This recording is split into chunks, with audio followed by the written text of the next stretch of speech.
পবিত্র কোরআনের একটি অন্যতম সূরা, যেই সূরা যদি দৈনিক কেউ একবার করে পাঠ করতে পারে, ওই ঘরে গ্যারান্টি হচ্ছে বিশ্বনবীর পক্ষ থেকে তার দরিদ্রতা থাকবে না, আয় উন্নতি বৃদ্ধি পাবে, ব্যবসা বাণিজ্য বৃদ্ধি পাবে, আপনার ঘরের মধ্যে রহমত, বরকত, আল্লাহর সাকিনা নাজিল হতেই থাকবে। দেখুন, অনেকে কিন্তু আমাকে বলে, হুজুর কি যে বিপদে আছে, হুজুর ইনকাম ভালো না, হুজুর ব্যবসার অবস্থা খুবই খারাপ, হুজুর ব্যবসা আগের মতো নাই, আমি ইনকাম করি, আমার স্ত্রী ইনকাম করে, আমার ছেলেটাও ইনকাম করে, কিন্তু ঘরের মধ্যে কি বরকত নাই। কেন নাই জানেন? কারণ আপনার তাওয়াক্কুলটা কমে গেছে। বর্তমান সোসাইটিতে আমরা সবচাইতে কম যেটা করি সেটা হচ্ছে আল্লাহর প্রতি তাওয়াক্কুল কম করি। আমরা মনে করি আমরাই সব, আমার ছেলে ইনকাম করে সেই তো সব। না, ছেলে হয়তো বাহ্যিক ভাবে ইনকাম করে, কিন্তু সম্পদের মালিক একমাত্র আল্লাহ।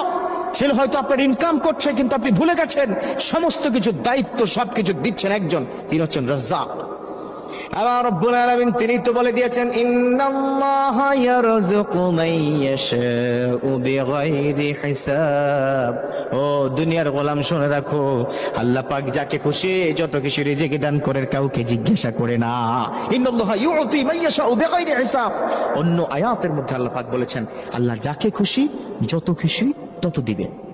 দেখুন, কোরআনের মধ্যে নাই এমন কোনো কিছু নাই।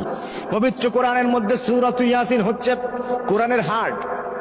যে ব্যক্তি সূরাতুল ইয়াসিন একবার পড়বে, বিশ্বনবী বলে দিয়েছে, তাকে আল্লাহর পক্ষ থেকে 10 খতম কোরআনের সওয়াব দান করা হবে। যে ব্যক্তি 3 বার সূরাতুল ইখলাস পড়বে, রব্বুল আলামিন তার আমলনামার মধ্যে পুরা কোরআনের 1 খতম দেওয়ার সওয়াব হয়ে যাবে। সুবহানাল্লাহ। এর মানে কোরআনের মধ্যে নাই এমন কিছু নাই। পবিত্র কোরআন সম্পর্কে রব্বুল আলামিন নিজেই তো বলে দিয়েছেন, ওয়া নুনাজ্জিলু মিনাল কুরআনি মা হুয়া শিফাউন ওয়া রাহমাতুল লিল মুমিনিন। ও দুনিয়ার গোলাম, শোনো শোনো, তোমাদের জন্য কোরআনটা হলো রহমত, তোমাদের জন্য কোরআন হলো শিফা। যেই কোরআনটা আমি নাজিল করে দিয়েছি, এই কোরআনটা হলো যেমন রহমত তেমন শিফা। এই কোরআনের মধ্যে সব আছে ইনশাআল্লাহ তাআলা।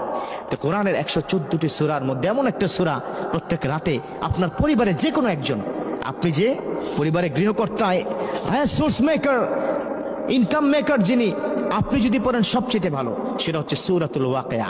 পড়বে না আমরা? পারি তো ইনশাআল্লাহ তাআলা।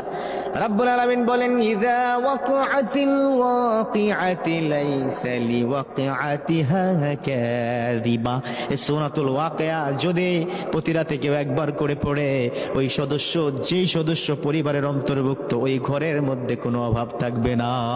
পরিবারের মধ্যে যে কোনো একজন যদি পড়েন, তাহলে ওই ঘরের মধ্যে অভাব, অনটন, দরিদ্রতা ছুঁতে পারবে না। ব্যবসা বাণিজ্য আল্লাহ পাক উন্নতিকে দিবে। পারবো তো ইনশাআল্লাহ সবাই?